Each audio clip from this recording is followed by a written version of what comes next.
You know, a lot of the folks are really frustrated about this economy. And they're frustrated by this economy because they thought that, you know, when Trump got in office, you know, things would be better financially. And they're actually dealing with a much harder time even than what was going on during the presidency of Joe Biden. Well, you have these two women that's going to point out two issues that they see going on with the food. And ladies and gentlemen, I want you to really listen to what these women are talking about. And when you listen, think about how a lot of us grew up.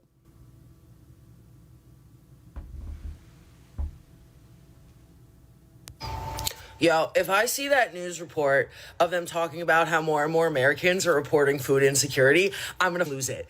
We have no money. How many times do we have to say it? How many ways do we have to say it? We are broke. We are poor. We have no extra cash. I don't have the money for that right now. No tango dinero.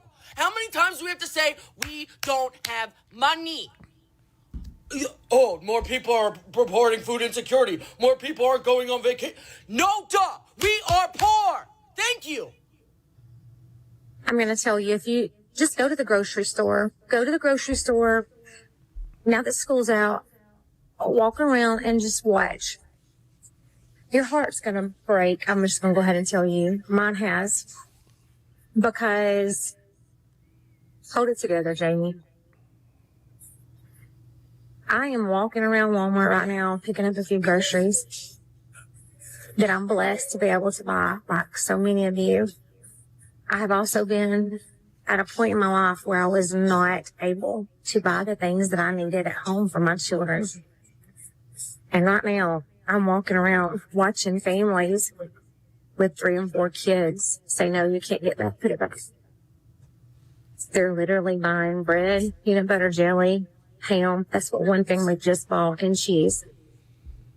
That was going to be their meal. There was no extras, they said.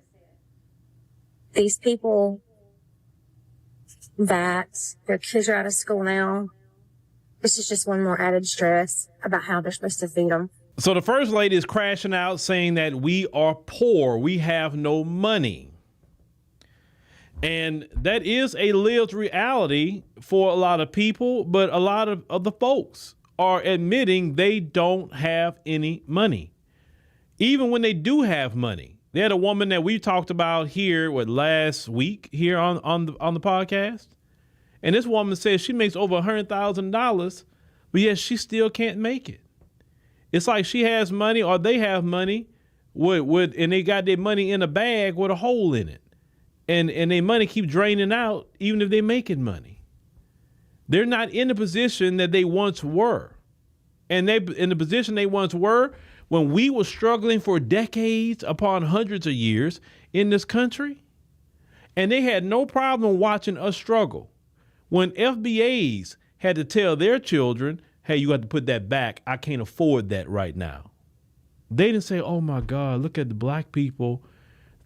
Clearly something's going on. They're poor. They can't afford food. We need to fix something in this country where black people can enjoy the food that we enjoy, or black people can take vacation. At one point in time, black people couldn't take vacation like that. Now black folks go all over the world in ways I've never seen before. Black folks are got money, obviously, because yesterday, we was out and we passed by a place like Groceries. It had brunch and all this other stuff. It was packed full of black folks. All the places black folks are out shopping, eating, hanging out, doing hookah, doing all the things that black folks love to do in Houston. And Houston is not a cheap place. Now, the prices they raise up that stuff too when y'all spring breakers come through here, they literally robbing y'all. Literally. That's crazy. Charging you $1,000 for a section? That's crazy. And I still think that's silly. Just even that particular lifestyle of going to a club, nightclub, being a section, this, like why? The more and more I go along, the more I understand the scriptures that talk about basically if you live a party lifestyle, you're surely to come into poverty. I see why. But black folks got enough money to party. So clearly they got enough money to buy food. They buying expensive food at the restaurants. Now, when it comes to the folks They haven't been in that position before where they don't have just money laying around they can just go spend. Them not taking vacation. Oh, I can't take vacation this summer. I can't afford it. There's a lot of times black folks never took a vacation because we never could afford it. You talking about, well, all they meal is peanut butter and jelly or ham or XYZ. Hey, you know how many hot ham and cheese sandwiches I made in my day or had to eat? You know how much peanut butter and jelly I've eaten? I've eaten government peanut butter, government cheese. Actually, the government cheese is pretty good if you know how to cut it right. Especially on some grilled cheese. You know how many days I've eaten grilled cheese? And folks, if you don't know what grilled cheese is, that's 2 pieces of bread with butter on the outside and cheese. You know how many times I became the best person making grilled cheese? I still got my skills with the grilled cheese if I want to make it. Never lost it. You know how many times I couldn't get certain cereal? I couldn't get certain things. Or, folks, they would get some sort of meat, beans, rice. Why? That's food that will stick to your ribs, like the old people would say. You got a protein, you got a carb with the rice, and you have a fiber with the bean, okay? That's what make you full, actually. And when they will cook food, they will say this. You say, I don't like that. Well, you either eat it or starve. And no, you're not going to go in there and get nothing else in my kitchen because I don't have money to go out there and go buy something else just you don't like the food. You better eat it and go sit down somewhere. That's what we were told. We had to eat whatever was in there. You know how many days I came home every day with peanut butter and jelly sandwich? That's what I had to eat. And then later they make some food. No, black folks have dealt with this for a very, very long time. That's why we hear y'all saying this. They're like, okay, that's nothing. That's nothing at all. Oh my God, I watched them. It was horrible. Like, really? It wasn't horrible when it was happening to us? It was just horrible. Because think about it. They are so selfish. They are the most selfish group of people on the planet Earth. They only care unless it happens to them. They only care about a pandemic if it happens to them. They only care about unemployment unless it happens to them. They only care about food, not being able to afford food unless it happens to them. Only if it happens to them, then it's a crisis. Then it's a problem. But when it was happening to black people's food insecurity forever, nobody had a problem. Think about it. The male loneliness crisis going on in America. You only care about it if it's because it's white men that's lonely. You don't care about the black men that's lonely and ain't got no woman. Y'all think about that. It's only a problem unless it's them. Oh, the housing market. It's only a problem unless you can't afford a house. It's never a problem if we can't afford it. That's why I don't have sympathy. Because you will sit here and watch us suffer and all of it. And you could care less as long as you got it. But now it's you all of a sudden, oh my God, we need to do something about it. What happens to the government? What? The same government that didn't do nothing for us shouldn't do nothing for you either. Sorry. And I'm not sorry saying that either. No, you need to experience everything that we experience in this country. And I believe God is going to give you a good taste of that what you gave to us. You fed us that, and now it's your turn to eat the meal that you prepared. Like we said the other day, the first shall be last and the last shall be first. And some of you think, oh, well, let's get the Democrats in there. They're going to fix it. No. I'm telling you, when Donald Trump get done with this country, he's going to shatter things in 1,000 pieces. And the Democrats going to be trying to come in and put it back together. But just listen to what I just said, 1,000 pieces. Can you put a window back together that was shattered in 1,000 pieces? Anybody who's an expert at windows would tell you, no, you got to just get a new one, just clean it up, put a new one in. Much easier. And they want to hold on to the old system. The only way they're going to have to fix things, they're going to have to put the new window in.